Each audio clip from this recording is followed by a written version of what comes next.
Chapter 69. There was something wrong with the village. Roddy sensed this, but he did not choose to retreat immediately. If an army retreated without a fight without any clear reason, their morale and drive would be greatly affected. It would also be a huge blow to his own prestige.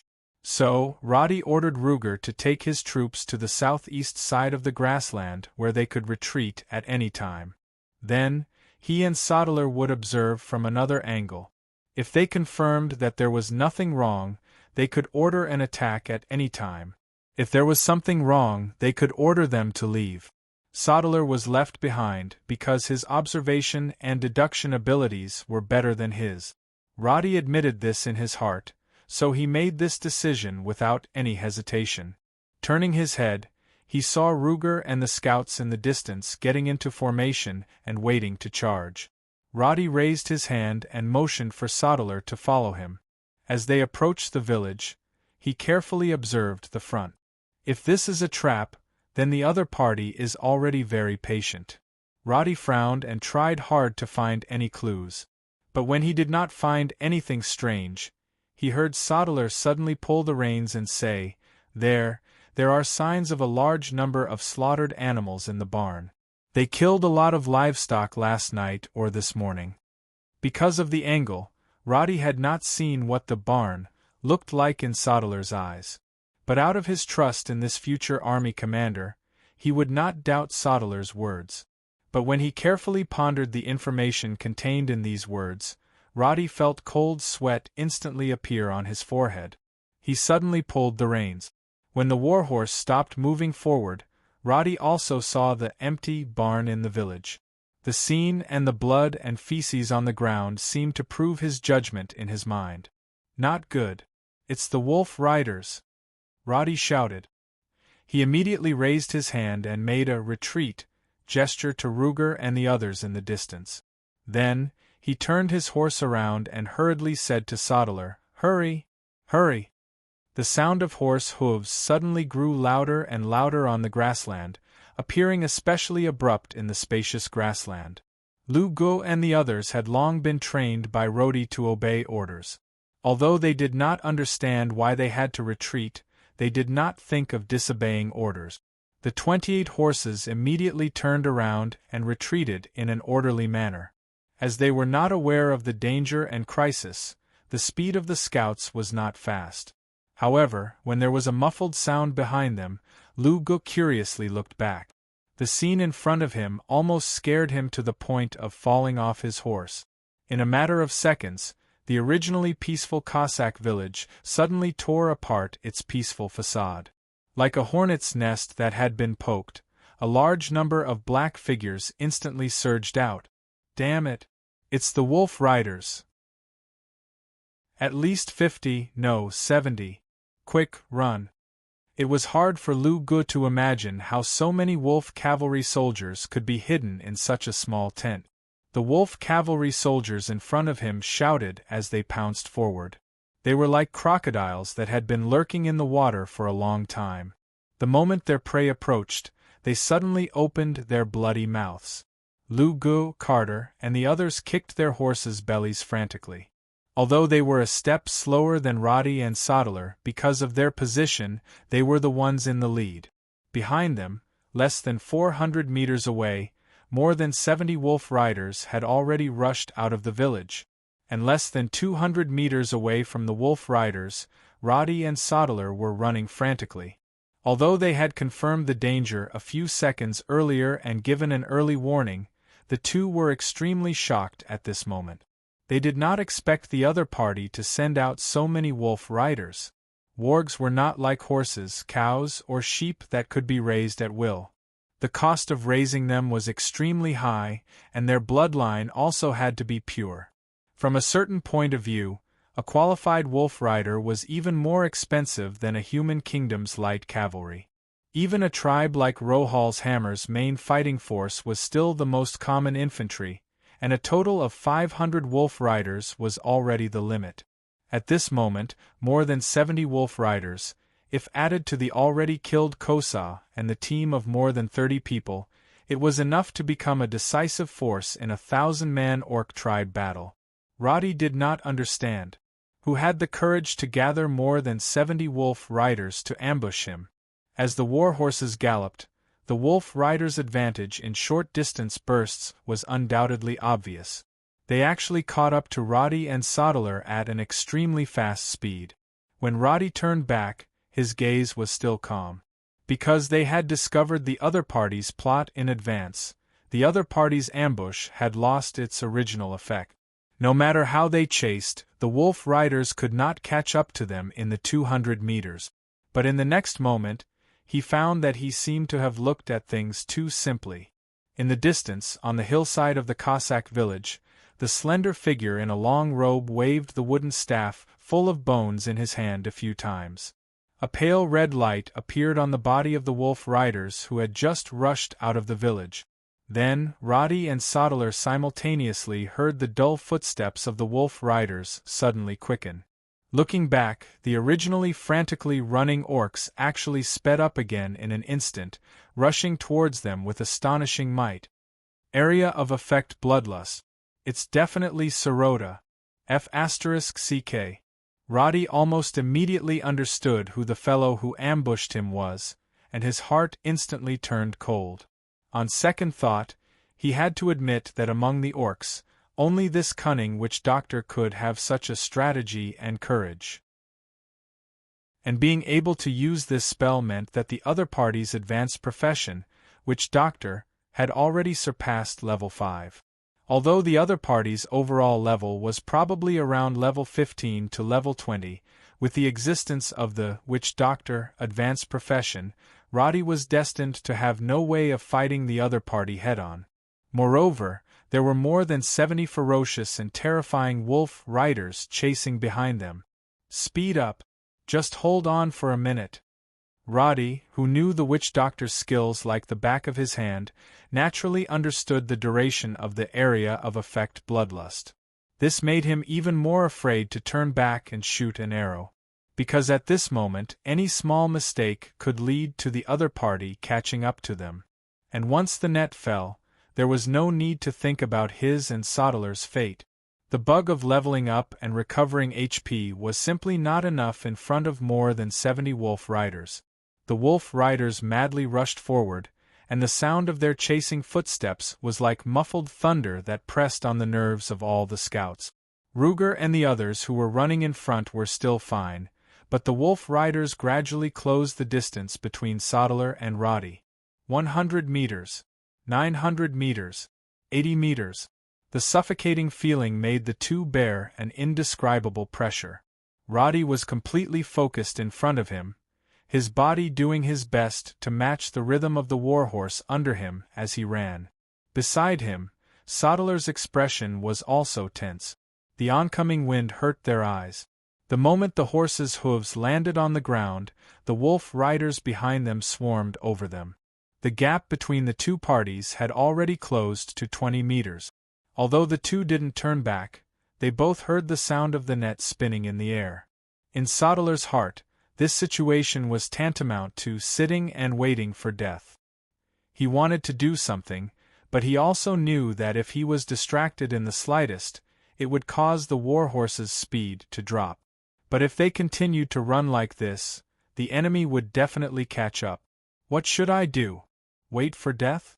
Turning his gaze slightly, he saw Roddy staring ahead, but Soddler found that Roddy had already grasped the horn bow at some point, and 4 arrows had appeared in his right hand that was pulling on the reins. The sound of the net spinning behind him suddenly became hurried. Soddler gritted his teeth and tried to speed up, but he heard Roddy's shout. "Keep running. Don't look back." This voice instantly stunned Soddler. He turned his head to the side, only to find that Roddy had already let go of the reins and had turned around to raise his short bow. Could it be that he wanted to sacrifice himself? Soddler instinctively thought of this possibility, but from the corner of his eyes, he saw that the already unfurling net was already flying towards him the moment the orc let go.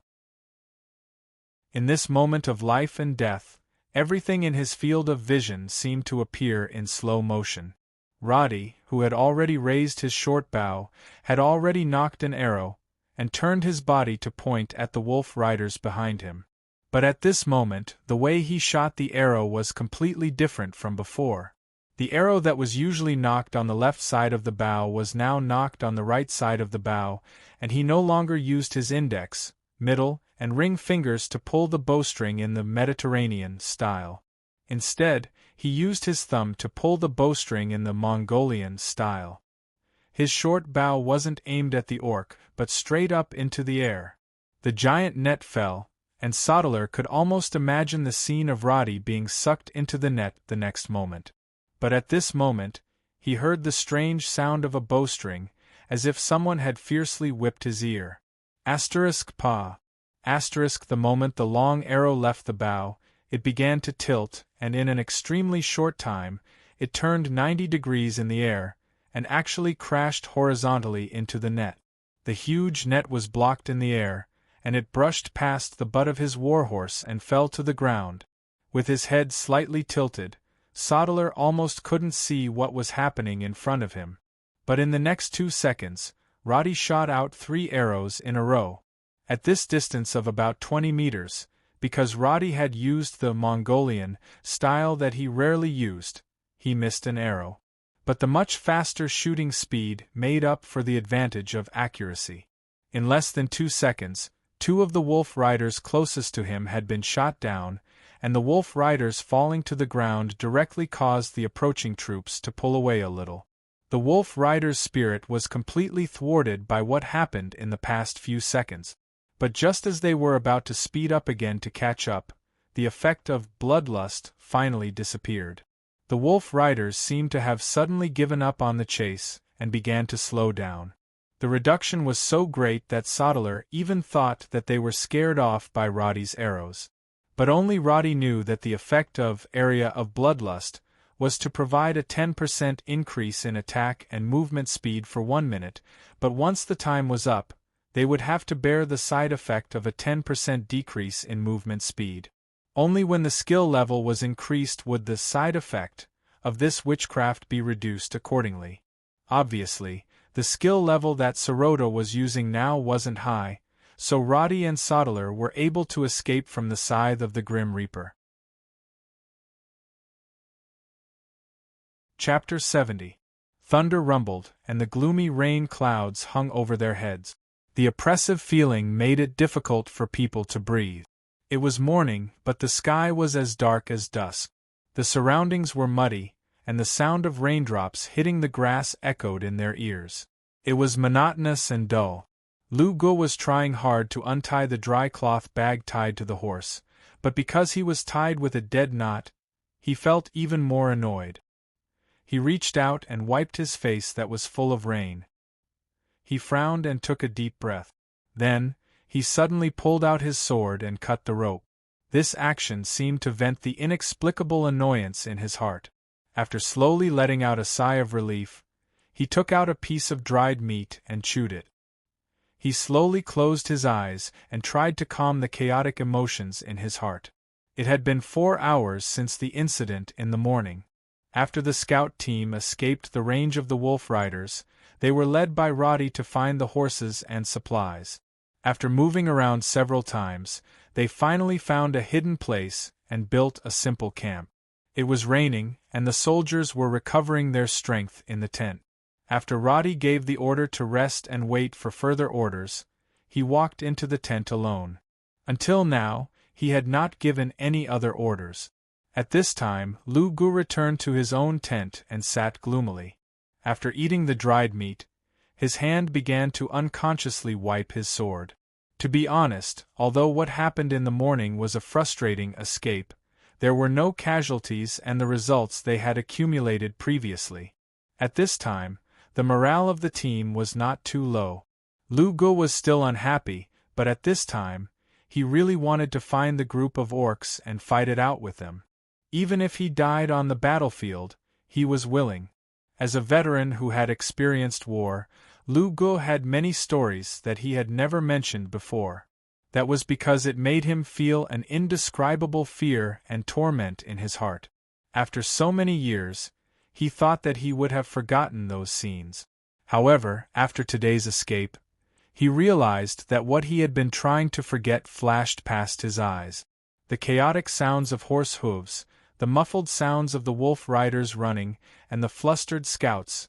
More than 10 years ago, Lu Gu was also chased by the beastmen on this grassland. At that time, he was also desperately running, but the soldiers around him were caught one by the beastmen. Those who were once familiar with him were cruelly killed by the beastmen, and in the end, he was the only one who escaped. Don't run, don't run, don't run. We have already killed more than 300 orcs. We have done enough. Now that we are being chased and no one is dead, what can we do if we leave? We can't run. If he continued to escape, he might not be able to hold the sword tightly anymore. Two completely different voices echoed in his heart. Lu Gu tightly pursed his lips and stared in front of him. The hand that was holding the sword hilt was a little pale. To be honest, he really didn't want to end this operation that should have been smooth while escaping. The faces of those old comrades flashed in his mind again.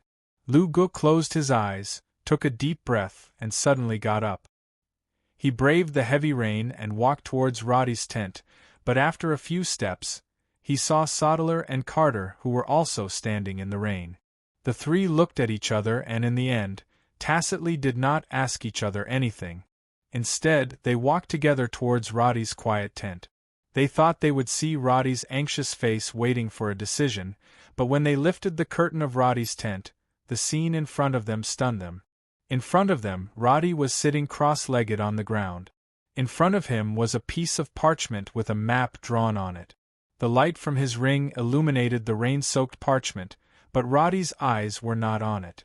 Instead, he closed his eyes and tapped his knee rhythmically with his fingers. He hummed a song that was difficult for others to understand. I love you deeply, but you love a asterisk asterisk asterisk asterisk asterisk, but don't love you are more asterisk asterisk asterisk asterisk than asterisk asterisk asterisk. Naturally, Sodeler and the others did not understand the meaning of the Chinese lyric. However, they seemed to be able to hear the excessive, leisurely mood in the lyric. Coupled with Roddy's current expression and posture, the three of them had the strange illusion that the ones being hunted in the morning were not them but the wolf riders. Could it be that Roddy was agitated? Commander, Carter was the first to speak to break the silence. But before he could finish, he saw Roddy raise his hand and make a gesture to stop him. The fingers that were tapping his knee suddenly stopped. When he opened his eyes, Roddy's entire aura seemed to have undergone an inexplicable change. Carter, listen to my orders. An unfamiliar tone and an unfamiliar expression. To Sodeler, Carter and Ruger, Roddy's current appearance was something they had never seen before. The usual indifferent laughter, the seriousness when commanding, and the encouragement after victory made them think that they were already familiar with this powerful commander. But now they suddenly felt an invisible pressure. They realized that they had never really seen Roddy clearly. Yes, Carter swallowed his saliva. The Roddy in front of him didn't look much different from usual, but there was an indescribable sense of oppression in his gaze. Speaking of which, it was actually a kind of neurotic like a lunatic. We've been ambushed today, and our morale is a little low.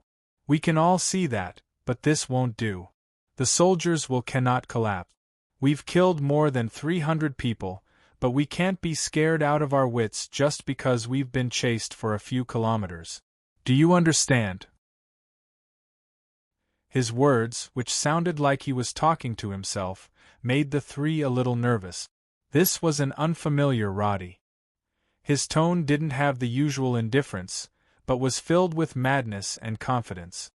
You go out now and tell them that the 70 or so wolf riders aren't invincible. We don't have to be afraid of them, and we can still win. Win, do you understand? Just like what we did before, just like what we did with the 300 orcs we killed. We did that, and we can do the same next. So go out now and tell them one by one. Tell them these things and play your role, do you understand? Yes. Yes. Understood. Carter only hesitated for a moment before choosing to believe in Roddy.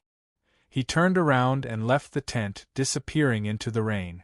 Turning his gaze to the two captains in front of him, Roddy continued to order in an unquestionable tone, "Sodeler, Ruger, gather everyone in an hour." He reached out and picked up the map that was no longer usable because of the water stains. His gaze stopped on the dry words, "Death Swamp," and then he took a deep breath. He gently tore the parchment into pieces and scattered them on the ground. "Throw away all the useless supplies, take off your armor and throw away your weapons. We're counterattacking the Cossack village." Amidst the roaring thunder, the stunned Sodeler and Ruger received such an incomprehensible combat order in the 4th hour after they ended their escape. After noon, the rain in the Cossack village gradually stopped. The atmosphere in the village was a little gloomy. The soldiers who originally lived here were working overtime to slaughter the cattle and sheep that were used as food reserve. They consumed such a large amount of fresh meat just to let the wolf riders and warg wolves, who had huge appetites, have a second meal. From this, one could see the value of the wolf riders. Training a qualified wolf rider was secondary. Just the meat that these wolves had to eat every day was much more expensive than the grass-eating warhorses. And looking at the sky that was gradually stopping rain, Soroda's face was particularly gloomy at the moment. Today's plan that he was confident in had failed. Naturally, he could not avoid the anger in his heart. Group bloodlust was a powerful auxiliary witchcraft that Soroda often used in tribal wars. In all the battles that happened in the past 5 years, this area of effect witchcraft made the orcs of the Hammer of Rohar almost invincible. But now, this spell did not allow the wolf riders to stop that group of damned humans. This made him feel a strong sense of defeat. He knew the weakness of the wolf riders, so he set up an ambush. But he did not expect the other party to see through the ambush in advance and retreat decisively, if the other party was even a step slower. Perhaps in the end, it would not be as fruitless as it was now. But as frustrated as he was, Soroda still decided to let the soldiers go back after a full meal. He did not expect that group of humans to have a fever and come back here again. So looking at the sky that was no longer raining, he felt that it was about time to leave. "Sodeler, you go the other way and directly inform Chief Rohar of what happened here today. I will return to the village and wait for you at night with the new order from the chief." Picking up his cane, Soroda assigned tasks to the students beside him. The conflict with the Bloodspear tribe could be big or small. With the news from his side, Chief Rohar would probably not fight to the death with Chief Sack. Just as he was thinking this, he saw a hesitant look on Sodeler's face. "Teacher. But, I know you are unwilling, and so am I. Those humans are cunning beyond imagination, but in the end, they do not have much strength. I originally thought that they would be true warriors. I did not expect these humans to be like rats. This failure should be blamed on me. If I had followed the team to attack, they would definitely not have been able to escape. But Sodeler, you should also understand that my complaints are only for you to hear. A true warrior will only use action to prove his strength." Soroda did not find an excuse for his failure. Sodeler gritted his teeth and finally nodded heavily, saying, "If I find a chance, I must cut off their heads and offer them to teacher. They should be offered to Chief Rohar, not me." Although he said so, Soroda's gaze was quite satisfied. He waved his hand, indicating that Sodeler could leave. The latter immediately turned and left, riding the wolf and taking the lead to the center of the tribe. Chapter 71. According to the standard of a player like Roddy, the orc Sauron already had the advanced profession of witch doctor. But what was different from the other tribes' witch doctors was that as Soroda's student, Sauron did not specialize in group buffs like group bloodlust. Instead, he specialized in combat enhancement, witchcraft that had a stronger effect on an individual and lasted longer.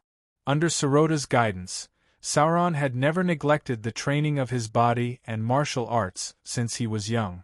Therefore, not only was he a witch doctor, but he had also become a qualified and even excellent wolf rider warrior early on. Once he entered a battle, Sauron could greatly increase his combat power with the help of witchcraft. Although the witchcraft he learned was not as strong as Sarota's, after a period of time, he would definitely become an unparalleled and powerful warrior in the tribe. This was a path that none of the witch doctors had taken in the past. Because witch doctors inherited the power of their ancestors, most of them were as thin and weak as Sarota. They would not stand on the battlefield and fight with the enemy. But as Sarota's direct disciple, Sauron had been developing in this extreme direction since he was 4 years old. It had to be said that Sarota was a different kind among the orcs. He was good at learning and dared to innovate. Although Sauron had not fought in any battle under his guidance, in Sarota's eyes, Sauron's strength would definitely surpass the current Chief Rohar in the future. And under his teacher's training, Sauron also had absolute confidence in his own strength. But this confidence was almost completely shattered by the guy with the horn bow today. In the early morning pursuit, Sauron relied on his own witchcraft and Sarota's bloodlust to catch up to the front. He was determined to kill the 2 humans at the back. He even stared at Roddy with extreme excitement when he threw the net. He wanted to see the shock and fear in Roddy's eyes when death approached. Because the helpless expression of humans facing death made Sauron feel more refreshed than simply killing. But he, who was full of anticipation, found that everything that happened next was completely beyond his imagination. In the face of Roddy's quick turn and quick shot, Sauron relied on his quick reaction to dodge the arrow that could have hit his head. But the subsequent death of his 2 comrades made Sauron instantly break out in a cold sweat. He looked up to see the opponent's face clearly, but he only saw a pair of cold eyes behind the raised horn bow. The opponent's eyes stopped on him for a moment, and Sauron actually forgot to speed up for a moment. And after this moment of hesitation, the bloodlust faded and the subsequent deceleration made him unable to do anything but watch the opponent escape from his range of pursuit. In this short confrontation, Sauron admitted that he had been completely defeated. More than 70 powerful wolf cavalry soldiers were actually stopped by 3 arrows just as they were about to surround the enemy. This kind of thing had caused an unimaginable trauma to the extremely arrogant Sauron. When he faced Sarota, he could only suppress the palpitation and fear in his heart and secretly swear that he would become stronger. But after leaving his teacher's protection, he found that he could never forget that pair of cold and determined eyes. "I have to become stronger. I have to become stronger." Gritting his teeth and swearing to do better, the warg under him sped up and ran into the distance. However, Sauron did not notice that on the horizon behind him, a team that should not have appeared here had appeared outside the Cossack village without any warning. Compared with his own student, Sarota did not feel any fear at this time. He was more depressed and angry. He no longer thought about what happened in the morning. If he had rushed out with the team, he was afraid that none of the humans would have been able to escape. But it was useless to regret. Sarota frowned and tidied up the messy emotions in his heart. He clenched his wooden staff and stood up. He planned to leave the Cossack village with the team and solve the conflict with the Bloodspear tribe first. He looked at these wolf riders and could not help but sigh in his heart. The weakness of the orcs' wolf riders was obvious. When a warhorse moved, its spine was always straight, so humans could quickly master horsemanship. But when the wolf riders ran, its spine was always twisting.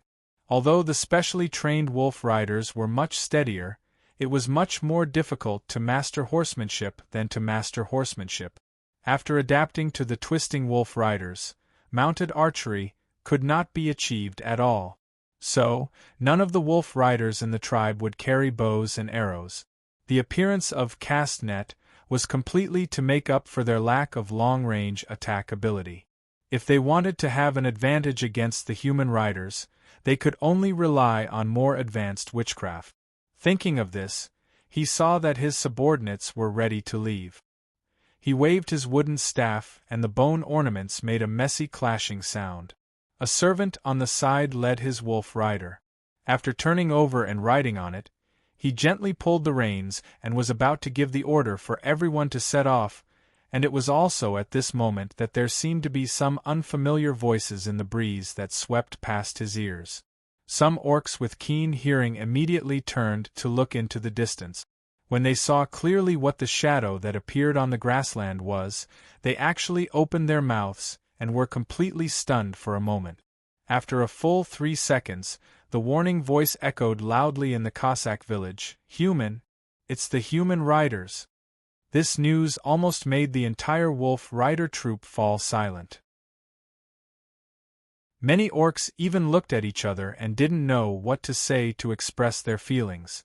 Only Sirota reacted first and said in a deep voice, "Report the enemy's situation. 28, 29, 30 people. Sir Sirota, it seems it's..." Sirota, who was standing at the back of the troop, couldn't see which troop was coming from afar. He asked loudly, "What is it? Speak clearly." It seems to be the humans who escaped in the morning." When such news spread throughout the troop, the emotions of the wolf riders began to change extremely obviously. Like the boiling water that was about to be opened, the doubts and confusion gradually turned into uncontrollable excitement. Their emotions even infected the wolf riders under them, and low growls spread. As the supreme commander, Sirota's expression changed several times at this moment. He stood there silently and narrowed his eyes to look into the distance. His malicious gaze locked on the few human troop. After hesitating for a few seconds, he suddenly shook the wooden staff in his hand and said sternly, "Prepare to fight."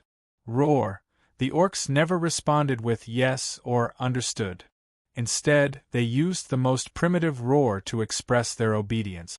The shame of letting the other party escape in the morning finally brewed into the excitement of getting revenge. They howled and turned the direction of the wolf riders, aiming their wolf heads at the sparse human troops outside the village. The low growls of the wolf riders rose and fell, but as the troop with the highest military quality in the tribe, they didn't rush out uncontrollably. Instead, they collectively endured and anxiously waited for Sirota's next order. Sirota drove the wolf riders forward, and the wolf riders in front of him made way for him. He didn't blindly give the order to attack, because he wanted to confirm with his own eyes that the other party wasn't playing any trick.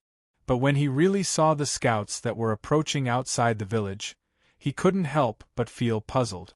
They actually have the guts to come? The speed of the scouts running from afar wasn't slow.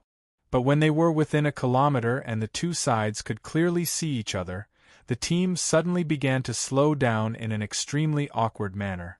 Their originally neat team instantly became extremely scattered. In less than half a minute, they were all squeezed into a mess. Such a hilarious scene even caused the wolf cavalry to let out a burst of undisguised laughter. At a distance of more than 500 meters, Sirota could even clearly see the humans on the opposite side quarreling amidst the chaos.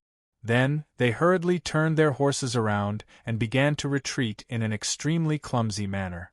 Obviously, these guys thought that they were smart and thought that the wolf riders had already left. They wanted to catch them off guard and turn around, but they overreached themselves and were directly caught like turtles in a jar. Sirota, who originally thought that these guys wanted to play some tricks, gradually relaxed when he saw the scattered formation of Roddy and the others. That was because he knew very well that these guys had no more than 30 people. To the more than 70 wolf riders led by the witch doctor, this kind of enemy could completely carry out a one-sided massacre like harvesting wheat with a sickle. A God-given opportunity! He couldn't help but exclaim in his heart. The previous depression in his heart was swept away. Then, he raised the wooden staff in his hand. As he waved it, the pale green light suddenly blessed all the wolf riders. "Kill them, don't leave any alive!" Roar, howls and roars instantly resounded throughout the Cossack village. The wolf riders, who were full of energy under the blessing of witchcraft, shouted loudly and suddenly surged out of the village like a flood. They rushed out together with Soroda's witch doctor. This scene was very similar to the one in the morning. The wolf riders used all their strength to begin a second chase, while the human scouts began their second escape. The difference was that this time, there was an additional powerful witch doctor in the orc team, while the human scouts collectively abandoned their armor and began to escape with the least burden. At this moment, Soroda couldn't help but feel a little excited. If he could kill these humans, the defense strength of the human border would probably be greatly weakened, and his plan would be carried out more smoothly. At that time, the territory of the human kingdom would definitely completely surrender under his will.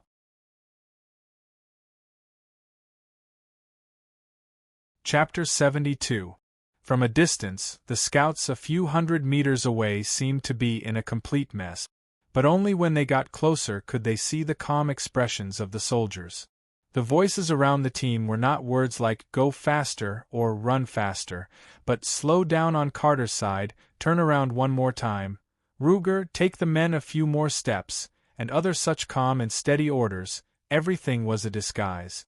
Whether it was the seemingly clumsy movements or the messy formation, it was all a deliberate facade made by the soldiers.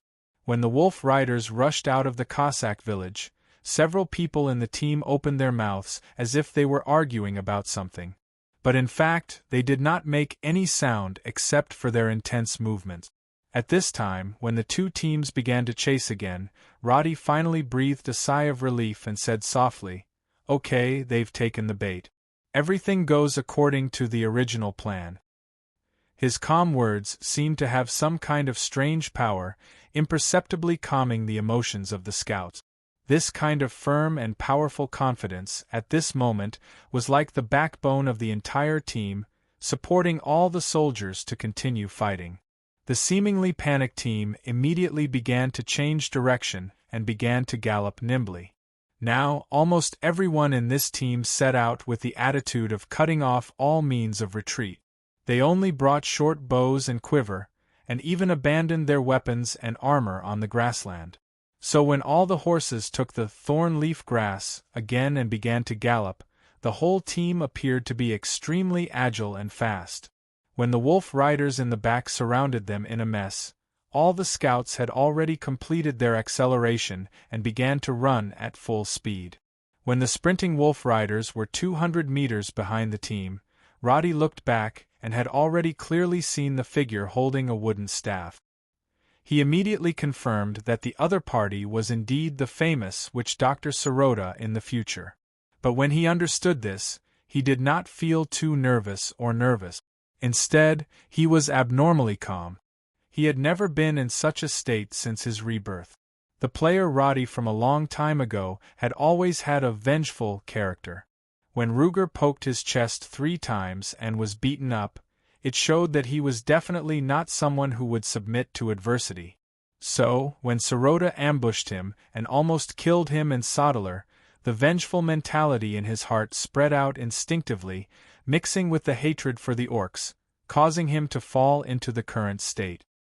He did not recklessly and crazily fight to the death. Instead, he calculated the limits of what he could do and killed the enemy in the fastest, most violent, and most cruel way. There were good and bad strategies. Before this, Roddy basically took the path of good and bad complementing each other. It was similar to sneak attacking the orcs. It seemed abnormally powerful, but after dismantling it, it was just taking advantage of the weakness of the wolf riders. It was not a clever strategy at all. But now, Roddy took the risk and carried out a bold plan that no one, including the scouts, could imagine. The sound of hooves echoed in their ears, and the wind blowing in their faces was a little cold. Roddy, who had already reached the rear of the team, gave Sodeler a second order. After entering the swamp, don't slow down. Run according to the way I taught you. Yes. The short conversation was almost instantly drowned out by the sound of the galloping horses. Sodeler looked back and swept his gaze across the resolute faces of the soldiers. The last thing he saw was the scene of Roddy nodding at him coldly. "Follow me," Sodeler ordered the scouts around him. His fingers tightened on the reins, and he took the lead and rushed out. Before the battle in the morning, he never imagined that he would bear such a responsibility. But only now did he understand that if he really wanted to become stronger, he could not have any hesitation in his heart. From the moment he decided to counterattack the Cossack village in the morning, Roddy's plan made Sodeler, Ruger, and the others feel his ruthless and crazy side. And now, the whole battle that would perhaps leave an indelible impression in the depths of their memories was opened by this young second lieutenant. Under the gloomy sky, it seemed that the endless rain had finally stopped for a moment. The cold wind blew, bringing with it the unique fragrance of soaked soil. But the originally peaceful atmosphere on the grassland was suddenly broken by two galloping teams. The sound of hooves trampling on the mud was not as crisp as before, but it was still extremely fast. Sodeler led the team forward at full speed, and the scouts behind him gradually formed a slightly narrow line. The pursuing wolf riders did not understand the intentions of these scouts. The orcs waving their scimitars on the backs of the wolf riders howled strangely. The opponents' adjusted formation caused them to slow down a little, and this made them slightly excited as they closed the distance between the two sides. The wolf riders' legs were slightly shorter than the warhorses', and their heart and lung structure determined that their endurance was destined to be inferior to that of the warhorses that were born for long-distance running. Although the orcs' trial and error had greatly improved this situation, it was impossible for the wolf riders to catch up to the warhorses for more than 5 kilometers. This situation had happened several times. To the scouts of Norland Village, as long as they weren't bitten by the orcs within the first 5 kilometers, they wouldn't have anything to worry about. However, this attempt was completely overturned after a powerful witch doctor appeared among the orcs. The green light that was cast before the wolf riders set off was actually an area of effect witchcraft similar to the bloodlust, bull's strength. It increased strength by 5% and endurance by 25%. Sirota did not choose to cast the bloodlust immediately because the wolf riders were still hundreds of meters away from the human scouts. Once the bloodlust ended and they still could not catch up to the other party, Sirota would definitely regret it. So, he chose the safest way to chase these damn humans. Run slowly. Sirota looked at the wolf riders in front and behind him, gradually closing the distance. The corners of his mouth slightly curled up, revealing a slightly cruel smile. Running to the grassland is not a wise idea. Ignorant humans, you are really seeking your own death. On the muddy road, the broad pads of the wolf riders' feet could prevent them from sinking too deeply. Thus, the more slippery the road was, the more advantageous it was for the wolf riders. The scouts in front seemed to be in a panic and did not choose their path. It was probably because the warhorses were of different quality and had formed a long line. In another kilometer or so, they would reach a large swamp area. At that time, these humans would definitely fall into a fatal trap because of the unidentifiable mud pit. At that time, wouldn't these humans be meat on the chopping board? Sirota once again sighed in his heart at the opportunity that was like a pie falling from the sky, but he was slightly startled. He felt that something seemed to be flying over in his field of vision. At this time, the distance between the two sides had shortened to about 70 meters. Sirota carefully observed the battlefield with slight vigilance. He found that a black shadow in the sky landed on the ground in front of the team amidst the muffled sound of the wolf riders running. Then, the shadow was trampled by the team that whizzed past. Heh! Sirota secretly laughed. At that moment, he really felt threatened. After all, the sharpshooter in the opponent's team had left an extremely deep impression on him. The moment he saw the arrow appear, he actually did not think that the other party would miss. The older one gets, the more timid he becomes. It's a distance of more than 70 meters. Riding a horse to turn around and shoot an arrow in the midst of a high-speed pursuit, there's no accuracy to speak of. Sirota belittled the sharpshooter. He looked at the black shadow that appeared in the sky again indifferently. Just as he was about to sneer, he saw the black shadow land on his team. Thud! Sirota couldn't see where the arrow landed. Before the muffled sound of the wolf riders falling to the ground disappeared, the panicked cries of the wolf riders who couldn't dodge in time and were tripped rang out. Sirota turned his head abruptly, and his gaze quickly swept past the back of the team. With this arrow, a wolf rider was directly shot to death. Even 3 wolf riders were tripped and fell. 2 wolf riders fell directly to the ground and were trampled by the riders behind them until they vomited blood. It seemed like they would not survive. How is this possible? A chill spread from the bottom of his heart. When he turned his head to look at the human team that was getting closer and closer, he finally saw who was shooting the arrow. This human riding on horseback with a short bow in his hand seemed to be extremely confident in following behind all the scouts. When Sirota's gaze was focused on him, he saw the human turn around, knock the arrow, raise the bow and release the arrow. After a series of smooth movements, Sirota's pupils suddenly shrank, and he instinctively pulled the reins in his hand to the side. The next moment, a soft poof sounded beside him. The arrow brushed past the wooden staff in his hand and fell to the ground. Sirota instantly felt cold sweat seeping out of his back. This must be a coincidence.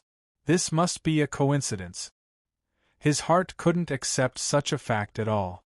To be able to take the initiative under such harsh conditions, the other party's archery skills could already be regarded as amazing. If each of his arrows could be as accurate as just now, I'm afraid, just as this thought formed in his mind, he heard the screams of the wolf riders who fell to the ground after being shot by arrows again. Sirota pursed his lips, and his hand that was holding the wooden staff became a little pale. He immediately ordered the orcs beside him loudly, "Disperse! Disperse a little!" There was no other way around it. The wolf riders could only endure such attacks before they got close to the enemy, and Sirota could still afford this sacrifice. As long as the other party was eventually caught by the net, he was confident that he had 100 ways to torture this guy to death. As a superior, which Dr. Sirota's thoughts at this time were not wrong. Death was a common thing in a bloody battle, but this kind of grievance of being beaten was a kind of torture for anyone. However, as time went by, when Roddy shot 10 arrows and caused more than 7 people in this team to fall, the witch doctor was finally completely enraged. Bloodlust! The red light flashed once more, and the wolf riders that were only 40 meters away from the scouting party abruptly sped up. They charged forward in a loose formation, as though they were going to swallow up the humans that had been stretched into a thin line in the next moment. Sirota showed a ferocious expression. His eyes were almost spewing flames as he looked at the human who was still running away quickly in front of him. He only thought about the scene of tearing the other party into pieces in a few minutes, but for a moment, he ignored the subtle changes in the surrounding scenery. His eyes were fixed on the human who kept turning back to shoot arrows in the distance, but he saw that the other party had put away the short bow and seemed to have given up the intention to continue shooting. Sirota, who thought that the other party felt oppressed because of his bloodlust, vaguely saw that the moment the other party turned back, the other party seemed to reveal a strange smile. Illusion? How could he smile when he was about to die? This thought quickly dispelled the slight uneasiness in his heart. When he looked forward, the wolf riders at the very front had already raised the net in their hands. This was because the human who had been incomparably arrogant just a moment ago was now within 30 meters of them.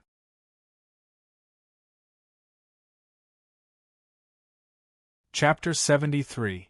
In his field of vision, the wolf cavalier waving the net in his hand suddenly disappeared.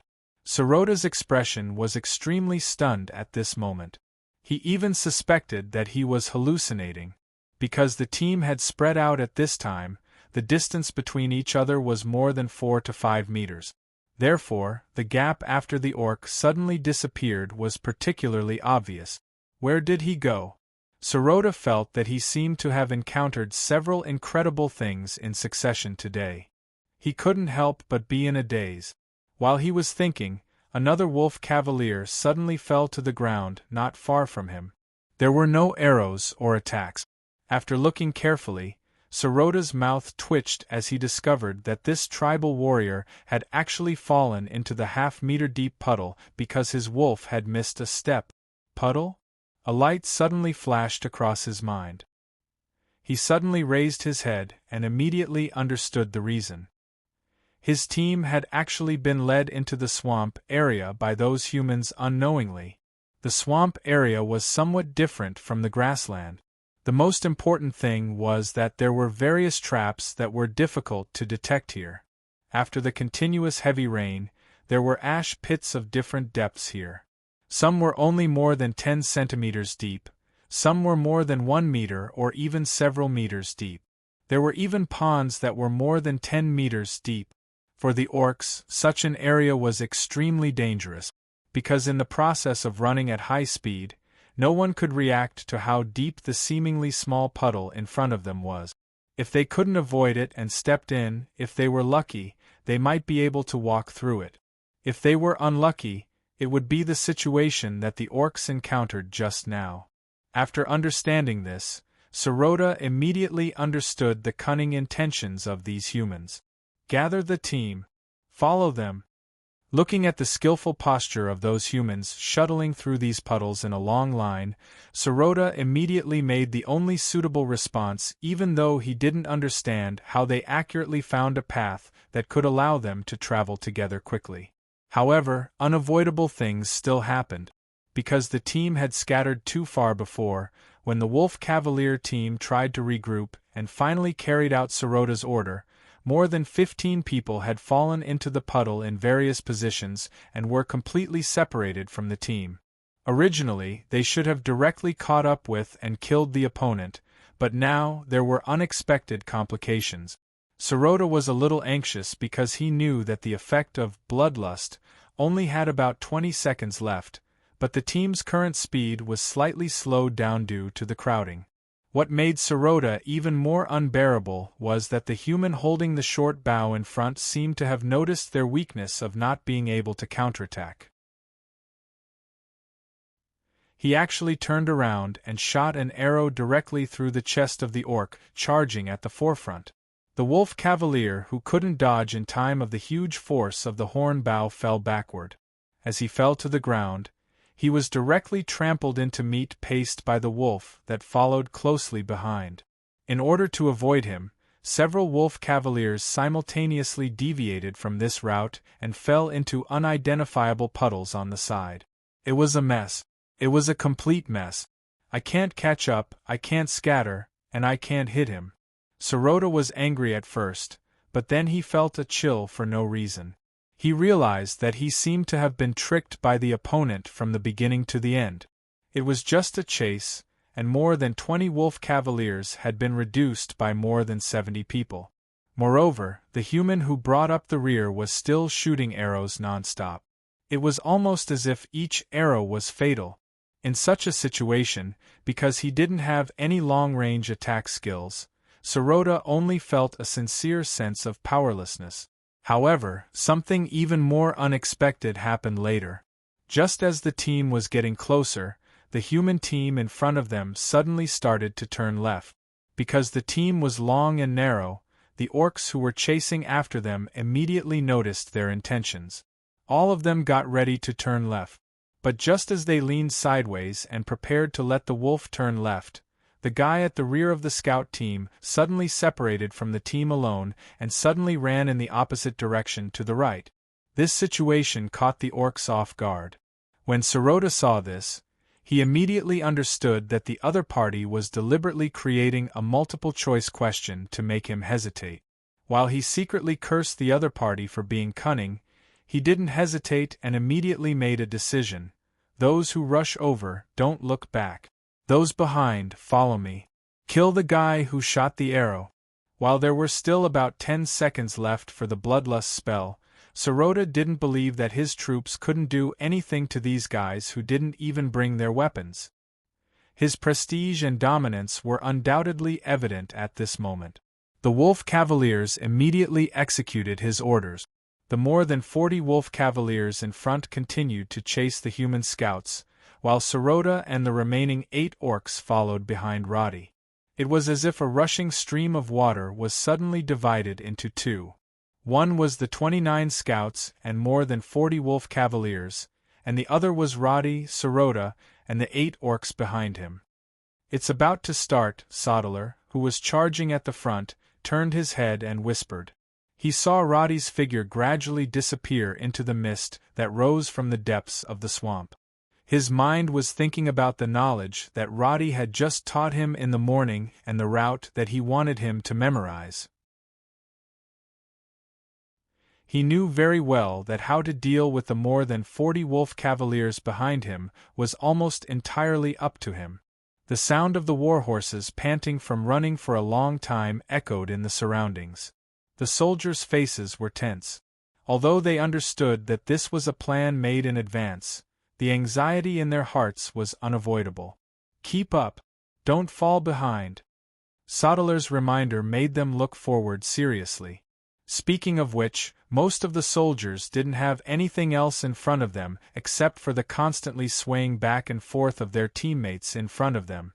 However, the dull sound of the wolves behind them made them remember that this was a cruel battle that involved life and death.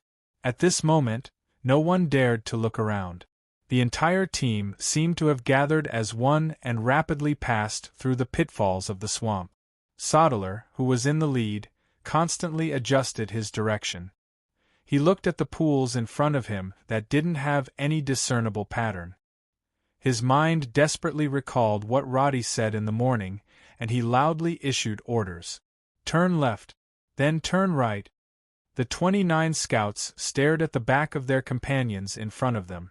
Like a swimming snake in the swamp, they began to turn continuously. In just a few seconds, the wolf cavaliers, who had almost caught up to the scouts, suddenly began to greatly slow down. The side effects of the bloodlust spell finally began to show. "Continue. Don't stop. Don't look back." Hearing the footsteps of the wolf behind him gradually become softer, Sodeler finally heaved a sigh of relief. However, he didn't let down his guard. He loudly commanded the team to shuttle through the narrow path and gradually shake off the orcs behind them. Even so, the wolf cavaliers at the back didn't give up. They understood that in this situation where the terrain was restricting them, a small mistake from the humans who were bearing the risk in front would definitely cause them to lose the entire game. What they had to do now was to follow behind these humans and reap the benefit. The wolf cavaliers didn't believe that, in such a large swamp, the humans wouldn't make a single mistake. That was something that orcs who had lived their entire lives on the grassland couldn't do. But even though they were looking forward to it, the situation they expected didn't happen. The humans in front of them kept turning left, and right without any pattern at all. In order not to fall into the inexplicable puddle, the wolf cavaliers carefully followed the tracks of their warhorses. But because of their reduced speed, they could only watch as the scouts gradually widened the distance between them and them. When the distance between them widened, the wolf cavaliers couldn't identify the tracks of the horses' hooves on the puddles to begin with. What made them even more depressed was that when the distance between the two sides widened by nearly 100 meters, the wolf cavaliers at the front discovered that the swamp road, which was originally full of hoofprints, had suddenly become completely unrecognizable due to the appearance of a large, shallow puddle. Oh no! Just as the wolf cavaliers at the front had this thought, the mount wolf beneath them took a step in the air. Their entire body uncontrollably plunged into the puddle in front of them that looked no different from before, but was in fact more than a meter deep. Immediately after that, a series of spluttering sounds rang out. Because the wolf cavaliers had taken the wrong path, almost half of them plunged into the small puddle-like puddle.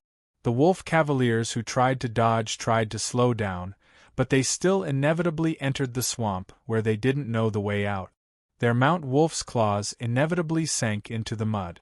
In the end, only 16 wolf cavaliers were lucky enough to step on the relatively solid mud and stop. When they looked around, they discovered that the remaining 24 of their teammates had all fallen into the puddle. One by one, they sank into the mud and couldn't move. An orc jumped down from his mount and wanted to pull his mount wolf out, but found that both his legs were also trapped in the mud. An orc desperately crawled out of the puddle. Perhaps it was because there were very few ponds or water sources in the orc kingdom, and most of them didn't know how to swim. Even a waist-deep puddle still gave him an inexplicable sense of fear. Fortunately, his natural strength helped a lot. After using his scimitar to struggle for a long time, he finally found a shallow pool. After drinking a few mouthfuls of the smelly swamp water, the orc was just about to use it to get up when his expression suddenly changed. "There's something down there. What is this? What is this thing?" He desperately kicked his legs, but his body couldn't move even an inch towards the shallow pool that was right in front of him. His shout was filled with undisguised panic and fear, and then it turned into a scream of pain. "Damn it! What is this?" He desperately swung the scimitar in his hand at the bottom of his body, but he couldn't see what made him so terrified in the muddy water.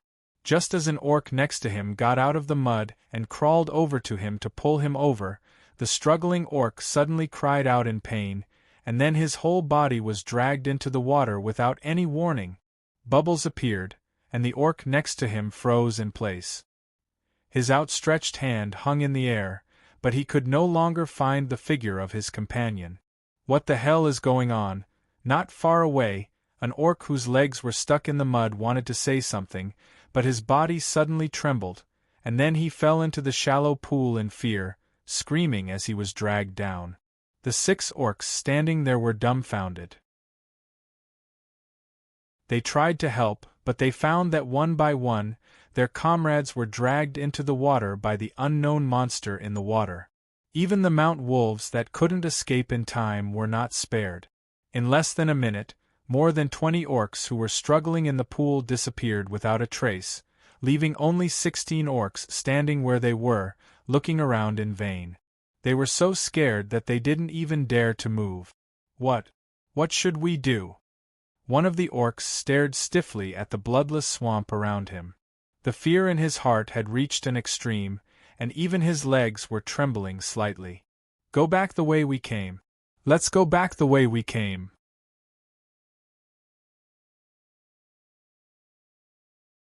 Chapter 74. There was no suspense in the battle. The wolf riders who stood in the pond like targets fell to the rain of arrows one after another. Some of the orcs tried to flee into the distance, but they did not manage to run far before they fell into the deep water pit. Then, they were dragged into the darkness by some unknown terrible thing in the water, and never appeared again. The 29 soldiers used about 5 rounds of shooting to turn the orcs and wargs in the distance into porcupines.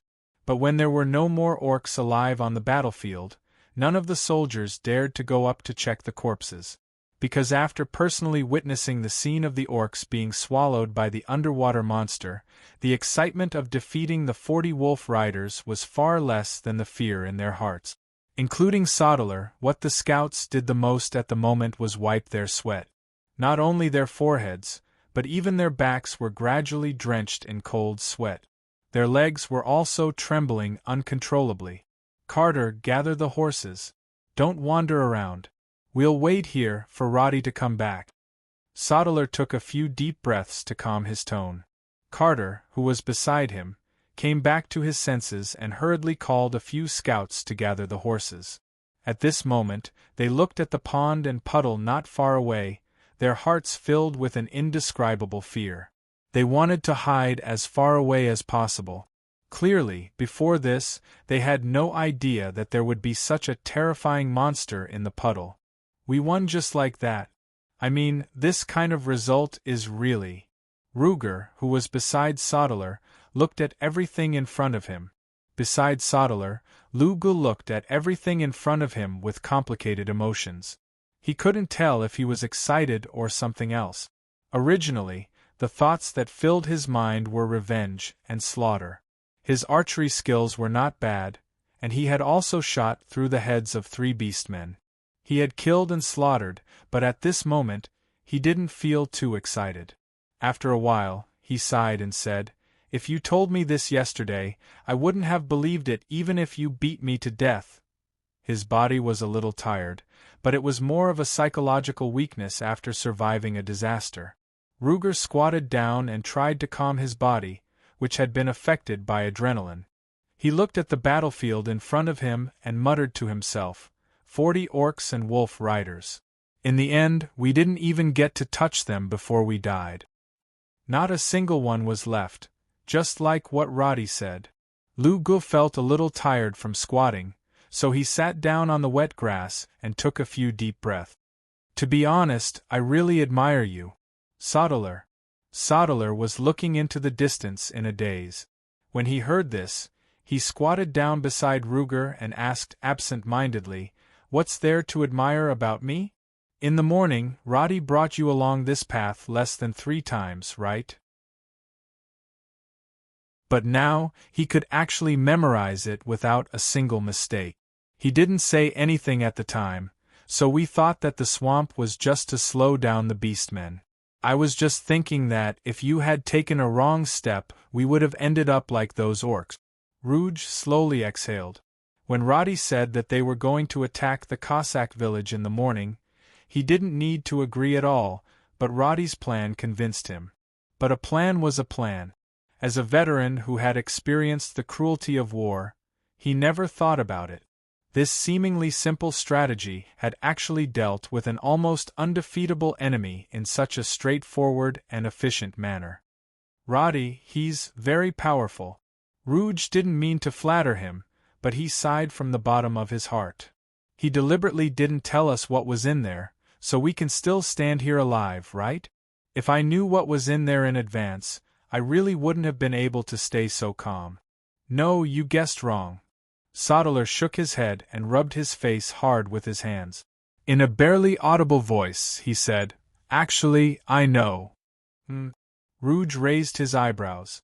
In the distance, there was a half-dead warg moving its body, trying to leave that place. In the end, it only took a few steps into the pool before it was dragged in by the unknown monster.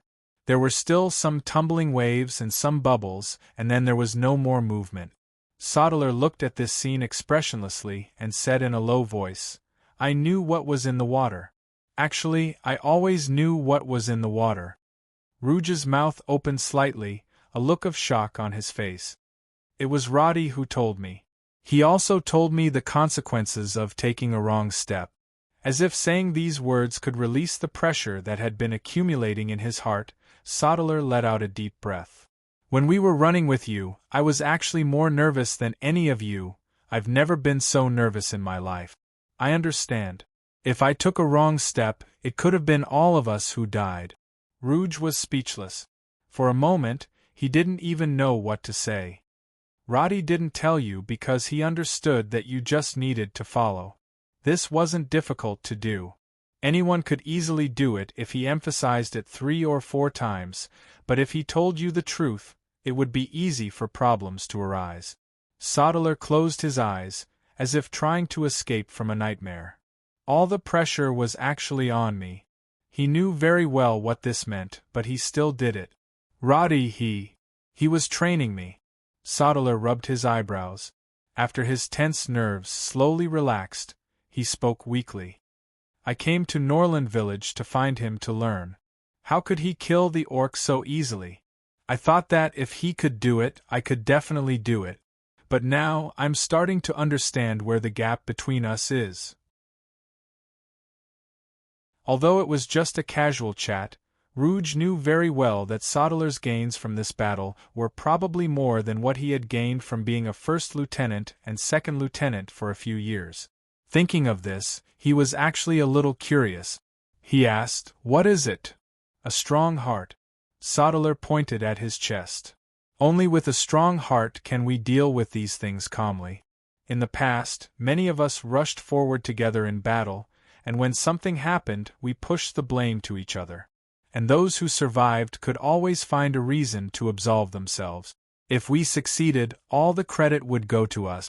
If we failed, all the mistakes would go to others. If you think that way, you will always be like a coward. But just now, I finally understood how terrifying that feeling of not being able to escape is. You have to take responsibility for your failure. There is no way out, no room for compromise. You can only grit your teeth and charge forward. The corners of Sodaler's mouth twitched. His smile was a little weak, but he was also very satisfied. If you persevere like this, you will be more confident than ever. If you fail, there is no more nonsense. Hearing this, Rouge nodded as if he understood. He couldn't fully understand what this feeling was, but he was sure that the state of mental tension wasn't something that anyone could easily endure. Speaking of which, what's Roddy's plan for going there now? I don't know. He said he was going to set up a trap and took all the remaining dried meat in the team. Maybe he wants to lure the thing in the water out to deal with the orcs? Then why did he go alone? I asked and he told me, that place. Only he can survive. At this point, both of them frowned. They couldn't completely relax. So many plans have succeeded. He's on his side. I'm sure it's in the bag, Lugo mumbled to himself. Sodaler didn't say anything. Although he was a little worried, the two of them, as well as everyone else in the team, had a deep-rooted reverence for Roddy. A few minutes ago, from the moment they decided to counterattack Cossack village in the morning, Roddy had already decided on his current strategy. In other words, this backup plan was basically the last resort that he had left for himself and the whole team. Traveling all the way to the Orc Empire to level up didn't sound reasonable, but Roddy didn't choose to hunt rabbits and wolves in the grasslands at the borders of the Orc Empire like an ordinary player because he understood the meaning behind the phrase, risk always comes hand in hand with opportunity. If he leveled up step by step like a normal player, Roddy had calculated that if he only killed rabbits or completed the missions provided by the village, he would probably need to kill until November in order to reach level 10. This was based on his previous experience in the game. But now he didn't have the time to waste, so during the rainy season in the middle of August, he formulated this bold plan and used the dungeon, Death Swamp, deep in the Nehemian steppe as the core of the whole plan. Speaking of which, Death Swamp was an extremely special existence in the Earth Divided. This dungeon would only appear during the rainy season in the summer. Once the rainy season was over, the dungeon would disappear without a trace. In the second year of the server's launch, this dungeon was discovered by the orc players. In the same year, the news spread to the human side, and many players started to explore the dungeon. But the result was tragic. Not to mention the boss, the players didn't even see the dungeon's monsters. They died over and over again. The forum was full of curses. But the Roddy at that time didn't care much about it. What he had to do every day was just to browse through the news, read up on strategy guides, and continue to strive for the title of leatherworking master. At that time, he was still a profession player. Every month, he earned a monthly salary of tens of thousands with his own two hands. He could be considered to have reached the level where he stood out from the other profession players. He was still quite confident, but there weren't many things in his mind. To put it simply, the Roddy at that time was like a machine. In order to make a living, he worked day and night. Whatever he did, he strived to achieve the highest efficiency. To others, the term technical geek might only bring about admiration and envy. But to Roddy, life was extremely boring. But 2 years later, when he abandoned everything and began to walk the path of PvP, Death Swamp just happened to become the training ground for his ranger path. At that time, it had already been about 4 years since the server's launch. This dungeon had already been thoroughly explored by others, so Roddy quickly familiarized himself with this place. He began to use it to kill countless batches of NPCs that spawned at the borders of the Orc Kingdom. He began his crazy leveling plan. What kind of puddles had water monsters? What kind of puddles could be walked through? What should he do when facing the wolf riders? What should he do when facing normal orcs? What should he do when facing a situation that he couldn't handle? What should he do? In his memory, these things were deeply imprinted on him when he first came into contact with the words slaughter and war. He couldn't forget them even if he wanted to. So, at this time, when the roar of the wolf riders came from behind, Roddy only felt that the familiar scene in his mind instantly overlapped with the scene in front of him. Looking up in front of him, Roddy, who had always been leading the rhythm of this battle, pulled the reins, tilted his body, and constantly began to change directions. The warhorse galloped along the edge of the puddle again and again. The wolf riders behind him, whose speed had been reduced after the bloodlust ended, maintained their speed at a level where they could catch up with Roddy under Soroda's witchcraft. Sometimes, Roddy could even hear Soroda shouting orders behind him, such as, "Run along the track." Glancing behind him, the corners of Roddy's mouth slightly raised in a strange arc. However, this fleeting expression wasn't captured by Soroda. At this time, he was trying hard to order the team to advance along the tracks that Roddy had walked. Although the distance was increasing, Soroda obviously didn't intend to give up the chase.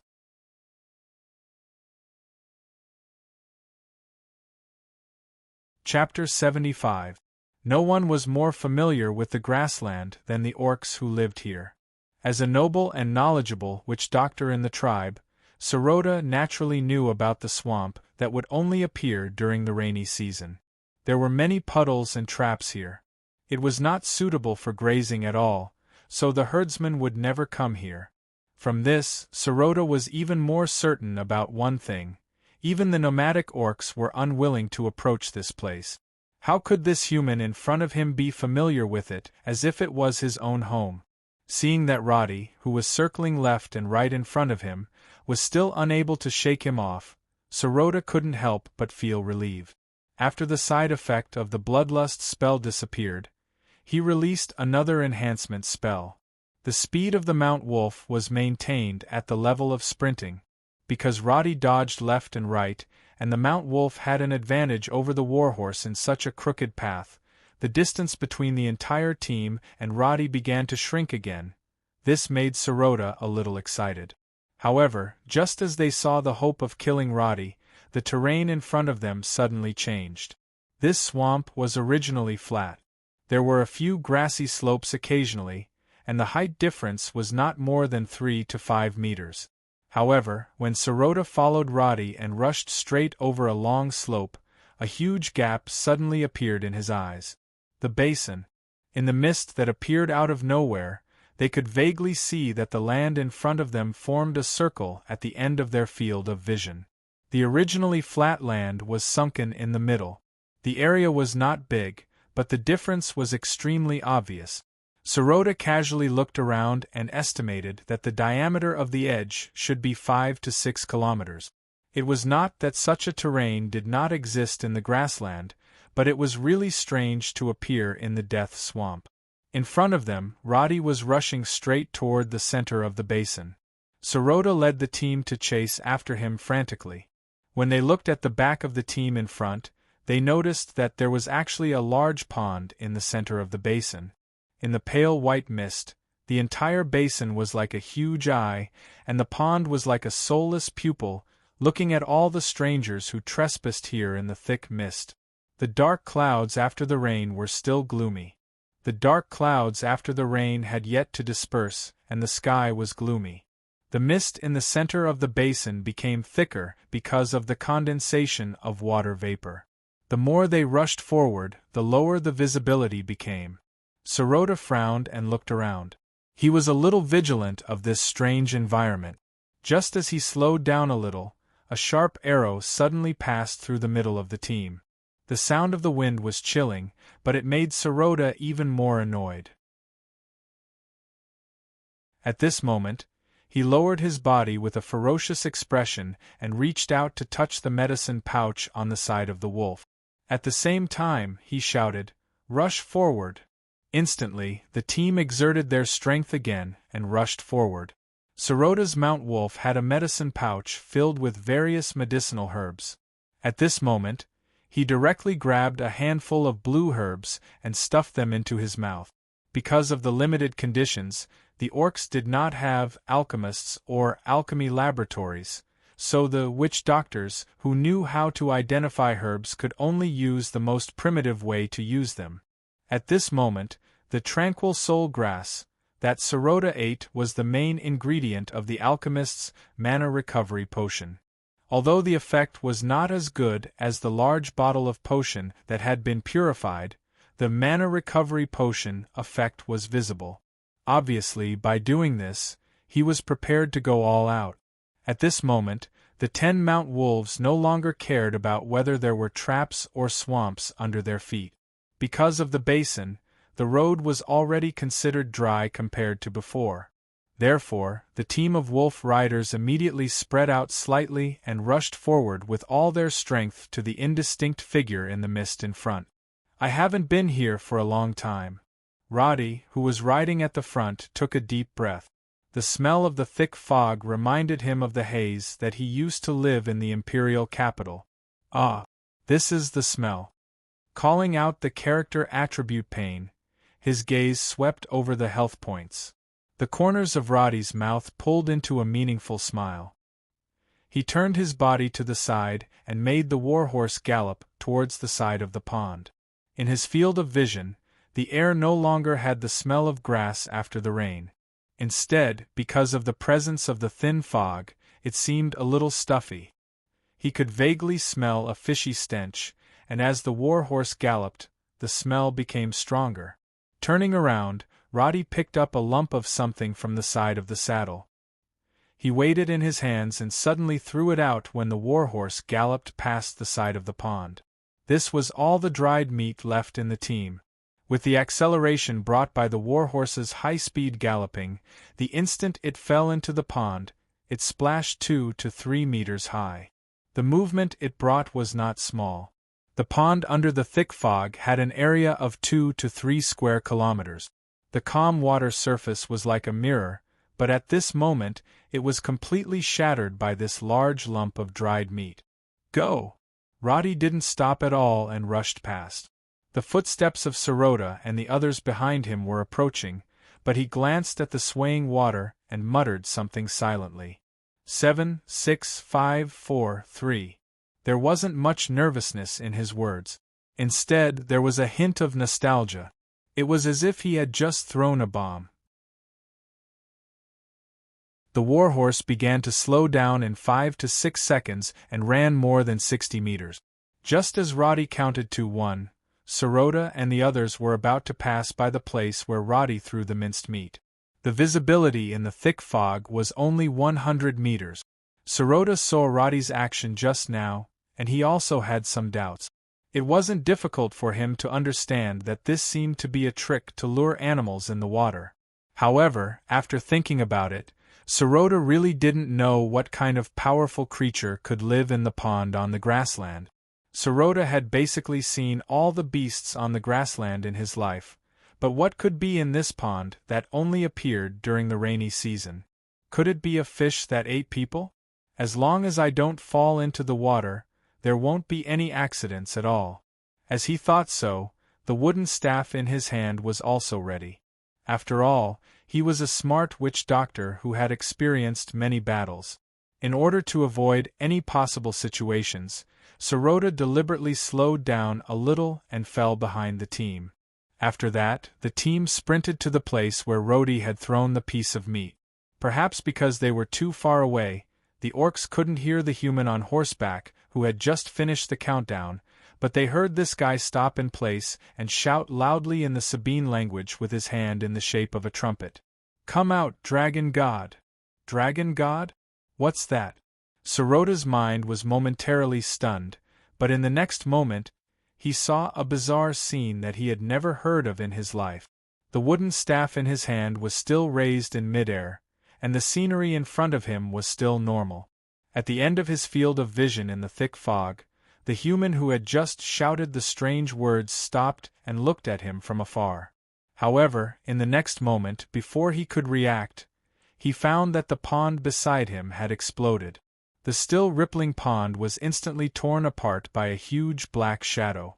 When the sound of the explosion rang out, a huge mouth as big as a wolf's body had already appeared in front of him abruptly. Bang! The wolf rider in front of Sirota couldn't dodge in time and directly collided with the huge head. His whole body flew out, but such a collision completely didn't affect the huge head that was gushing with water. The bloody mouth suddenly closed. Under the effect of the huge bite force, an unfortunate wolf rider was directly bitten in the mouth along with the wolf. The sound of bones breaking was clear. Sirota's eyes widened as he looked at the other party's dagger-sized teeth and blood-red mouth filled with flesh. His mind went blank for a moment, but he quickly reacted. He grabbed the reins with both hands and suddenly leaned sideways, almost brushing past the mouth that was about the same size as his body. There were a total of 10 people in the team. At this time, 1 person was directly bitten, and 6 people were lucky enough to escape. The remaining 3 couldn't dodge in time and collided with the monster's head. They were directly thrown off the wolf. Before Sirota, who had rushed out, turned back, the scream of the wolf rider who was bitten sounded behind him. Ah! The heart-wrenching scream just came out and stopped abruptly. Then, there was a creepy chewing sound. Sirota clenched his wooden staff and looked back. Everything in his field of vision made him frown. The giant beast that emerged from the water was a giant turtle that looked like a crocodile but had a barbed carapace on its back. In the animal world, broadcast by CCAV, such a creature had a well-known name, snapping turtle. Although it was a turtle, the snapping turtle's temperament was extremely fierce. Roddy knew all the attributes of this Zelik that was more than 10 meters in front of him. Rare Elite, level 15. Its defense was ridiculously high. For the orc wolf riders, such a creature was in existence that would make them lose all fighting spirit at a glance. The scimitars in their hands were not even bigger than the longest teeth of the opponent. In terms of level, except for Sirota, in theory, almost none of these orcs could break the opponent's defense. Cunning human. At this time, Sirota already understood that he had been led into this unimaginable trap. The opponent obviously wanted to use this terrifying snapping turtle to kill his team. But Sirota would never sit here and wait for death. He maintained his forward posture and immediately ordered the remaining 5 subordinates, "Rush out. Leave here, bang." Before he finished speaking, there was a sudden violent muffled sound behind him. Then, the wolf under Sirota's crotch was directly sent flying by a sudden impact. Sirota's field of vision spun, and he uncontrollably left the back of the wolf. The surrounding 5 wolf riders, like him, were thrown into the air by this strange force, and then fell to the ground. Plop! Sirota, who rolled 3 or 4 times on the ground, was so shocked that he couldn't speak. When he turned his head and looked at the place where he had just run, he was horrified to find that the ground seemed to have been overturned. The ground was torn apart along the claws of the snapping turtle that had landed on the ground. All the wargs around him fell to the ground, vomiting blood and whimpering softly. It seemed like they couldn't stand up anymore.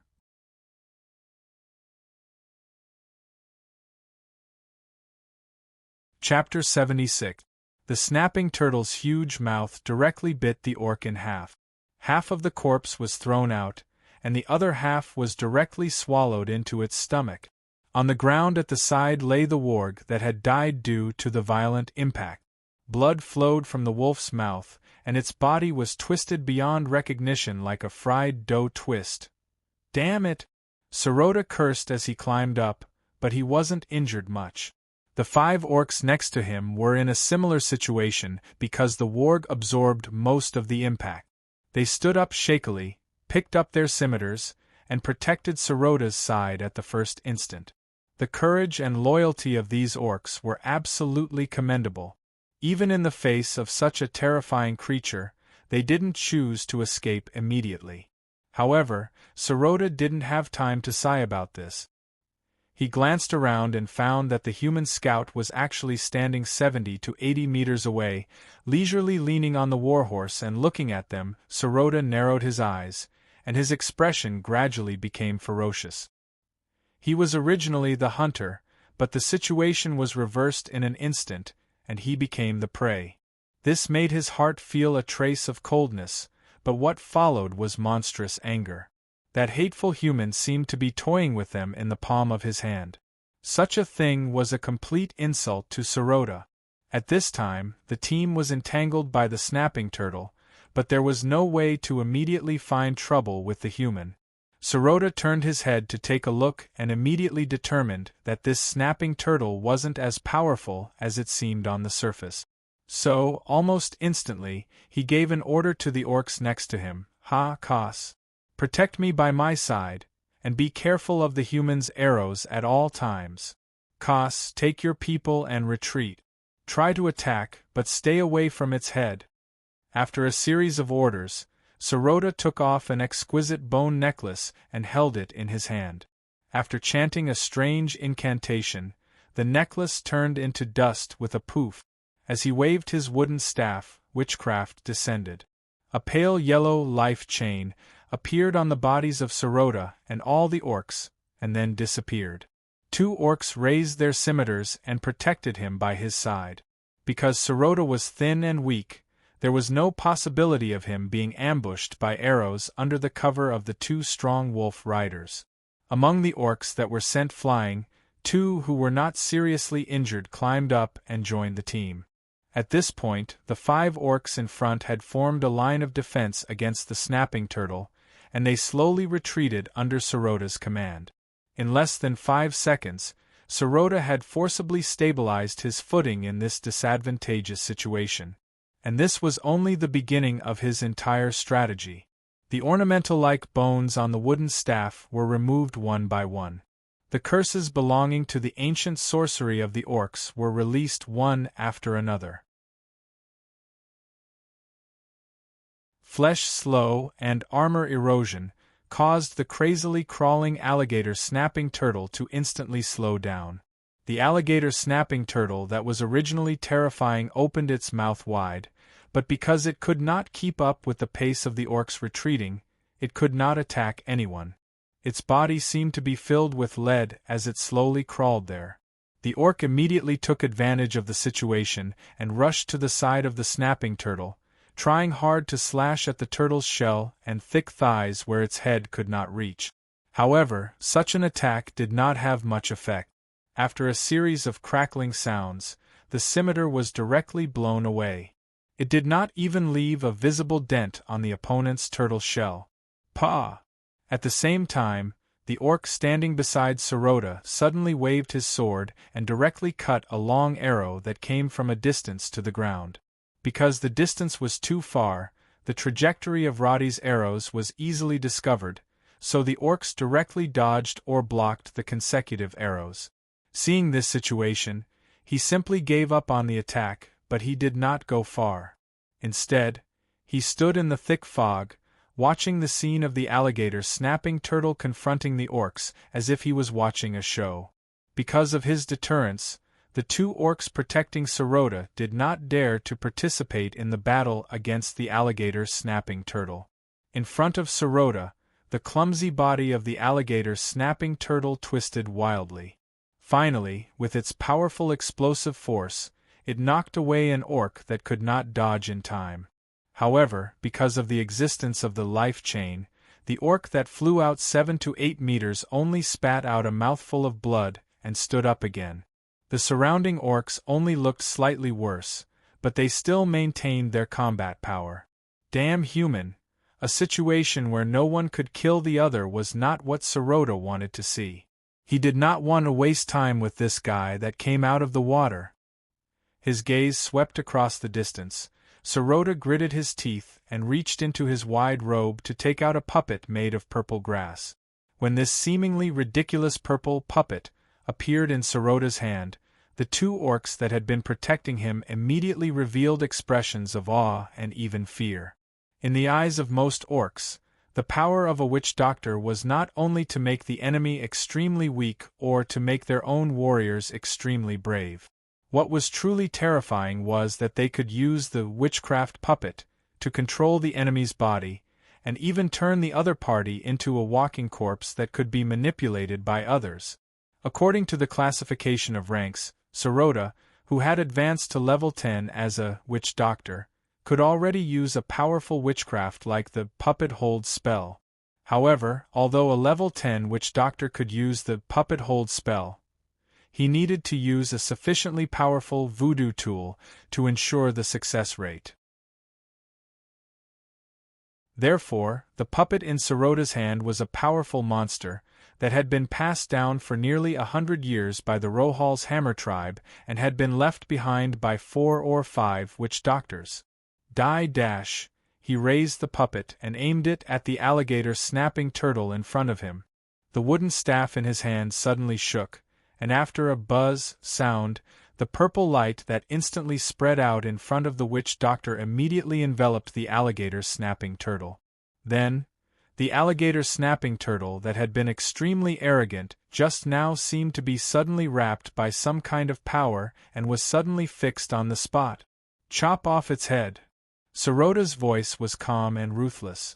Seeing that the alligator snapping turtle with a huge body that seemed to be invincible was firmly fixed on the spot, the morale of the orcs instantly increased by several times.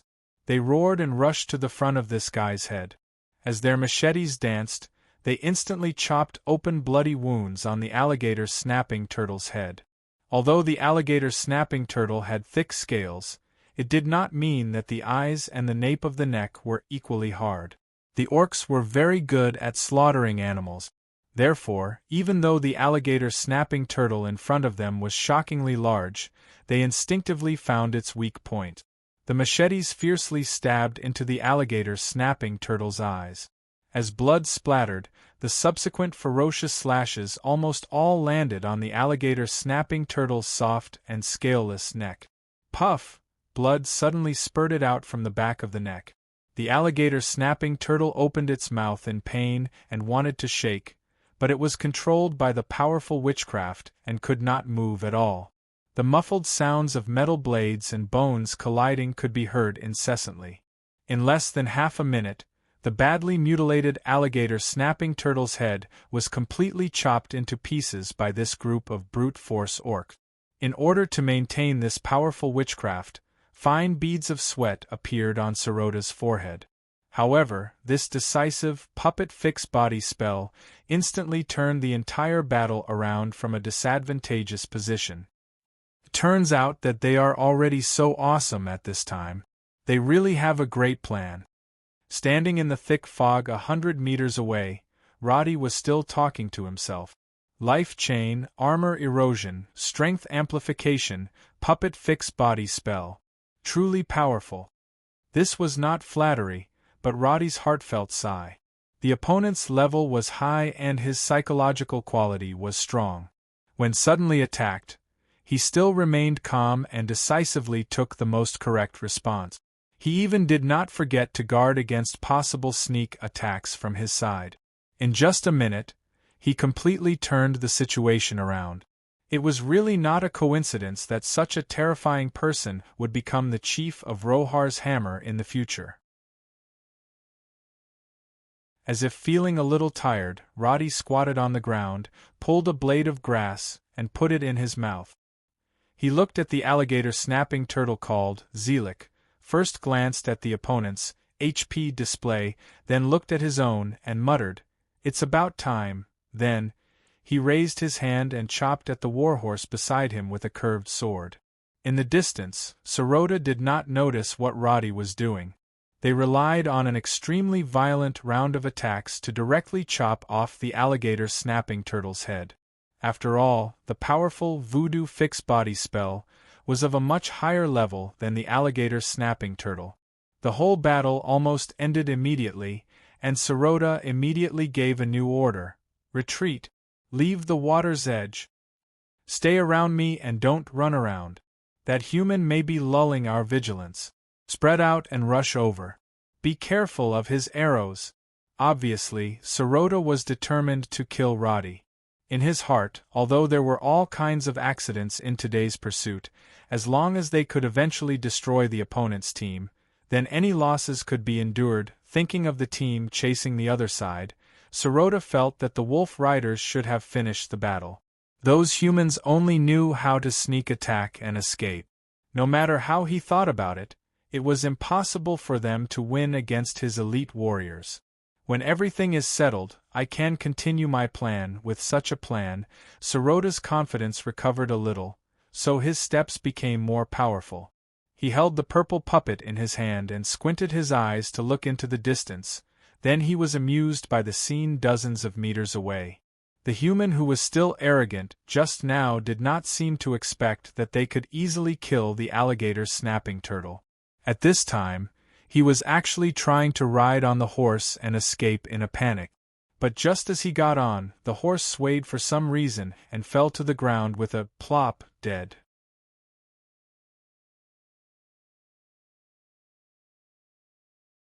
Chapter 77. Looking at Roddy scrambling to get up from the ground, the orcs walking in front could not help but reveal a ferocious and mocking expression. If not for Sirota's order, they would have already rushed forward and hacked Roddy to death. But now the situation was set. Roddy's bow was even thrown to the side. Compared to the orcs, his incomparably thin body made the Wolf Riders less vigilant. So, all of them stood in front of Sirota, step by step, until they were more than 30 meters in front of Roddy. At this moment, Roddy finally stopped acting as flustered as before. He took a deep breath and casually threw the weapon in his hand in front of him.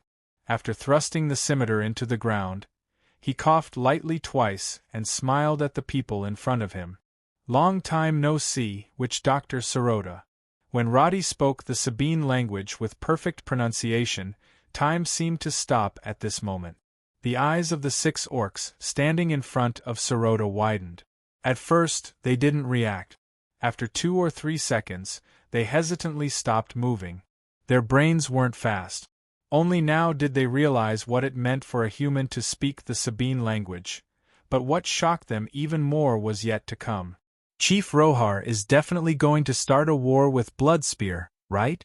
I have to say, I really admire Witch-Doctor Sirota's arrangements. According to your orders, we will not spare any of the Wolf Riders who came here today. We guarantee to kill all of them. In this way, Hammer of Rohar will suddenly lose more than 70 elite. The Blood Spear tribe will definitely reward you handsomely." It was a simple sentence, but it was almost a clumsy attempt to sow discord. If such words were spoken to humans, almost no one would believe it. However, under such circumstances, when it was spoken in the Sabine language, these orcs were completely stunned on the spot. Then, they turned their heads around suspiciously and looked at Witch-Doctor Sirota behind them. It was hard to describe how wonderful Sirota's expression was at this moment. His shocked expression was as if he had been hit in the face with a stick. His gaping mouth was a little crooked. He pointed at Roddy and wanted to say something, but because he did not expect such a scene, he stuttered for a long time. Finally, a word came out. "Bastard." Roddy did not have any extra expression. He raised his hand to point at the orcs and asked seriously, "Then, the remaining 6, do you want to do it or do I?" Previously, Roddy had used an extremely clumsy method to trick and kill an orc in front of Sally. Now these orcs were also instantly frightened by Roddy's words. They had never had the experience of talking to a human in the orc language, so they couldn't find any flaws in Roddy's words. Although they understood that the human in front of them might be lying, the seed of suspicion was immediately planted in their hearts, causing them to uncontrollably think about the possibility of Sirota's Witch-Doctor betrayal. Then, the story of suspecting one's neighbor and stealing an axe gradually played out among these orcs with generally low IQ. The more straightforward a person was, the easier it was to be brainwashed and bewitched. In Roddy's opinion, the orcs in front of him were as childish as first-grade students. They believed everything he said. Although he was mentally prepared, when he really saw the orcs turn their heads and look at Sirota with questioning eyes, even he himself felt a little funny. Aren't these B***stards too easy to fool? Can such a group of B***stards destroy half of the kingdom of Karen's territory? Just thinking about it makes me feel aggrieved. Roddy crossed his arms and looked at Sirota in a leisurely manner. It was as if he was really waiting for the witch doctor to suddenly launch an attack and slaughter all the wolf riders. The 6 orcs almost could not help but look behind them at the same time. They clenched their scimitars in their hands. Although they would not rush up to chop Sirota into pieces, they were still on guard. Bullsh**T. It's all fake. It's all fake. Kill him. He's talking nonsense. Sirota's wisdom really could not be displayed at this time. This kind of thing was like a normal person explaining to a doctor in a mental hospital that he was not mentally ill. Once something was determined, the more he explained, the more troublesome it would be. Smart people and fools did not have a common language. Damn it! If I wanted to kill you, I would have fed you to the snapping turtle just now. Do I have to spend so much effort? This damned human is lying. Could it be that you'd rather believe a human than me? Sirota had no choice. He had to give an explanation to kill the human. Fortunately, these orcs were not so retarded that they were too aberrant. His words soon had an effect. Several orcs seemed to think that it was easier to deal with Roddy first, so they turned their gazes back one after another. However, when they stepped toward Roddy, they were obviously wary of the intention behind them. Sirota naturally noticed this situation. His hand that was holding the wooden staff was trembling. His face was a little green because of anger. Even the fangs at the side of his mouth were exposed. Okay. Actually, I was just teasing you. Roddy finally seemed to be unable to bear it and laughed out loud. His expression was as if he was the mediator of a fight between 2 children. Are you orcs? What are orcs? Barbaric, backward, ignorant. Oh, how does that word go? Yes, bastards. Isn't it because you are bastards that you look like this? All of you are so ugly as if you haven't evolved completely. Isn't this you orcs?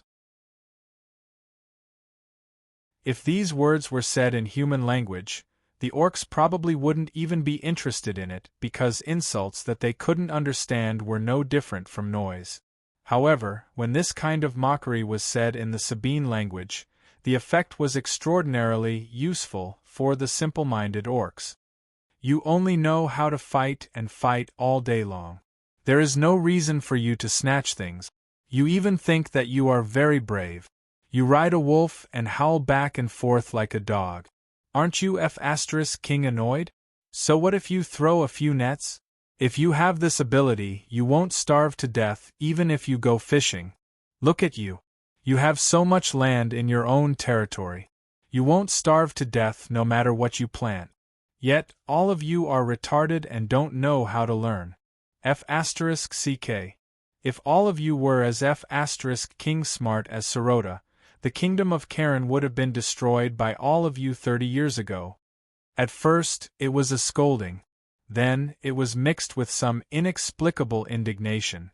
The orcs on the opposite side couldn't bear the humiliation and rushed over. However, Roddy still stood there and scolded. His mouth was more fluent than any orc Sirota had ever seen. You look like a F***king gorilla. Do you know that your legs look very F***king perverted? Okay. All 6 of you have legs with legs. That's pretty F***king perverted. What Are you calling your mother? Retarded thing. Just you watch. The first one to die will be you. After a few words full of ridicule, the orcs had also rushed to within 10 meters in front of him. With their explosive power, they had already surrounded Roddy. Their machetes were raised in the air, as if they could immediately cut him into pieces. Enough. You guys are really too noisy. But it was also at this moment that Roddy waved his hand. It was as if a group of wild dogs had rushed in front of him, and he grinned.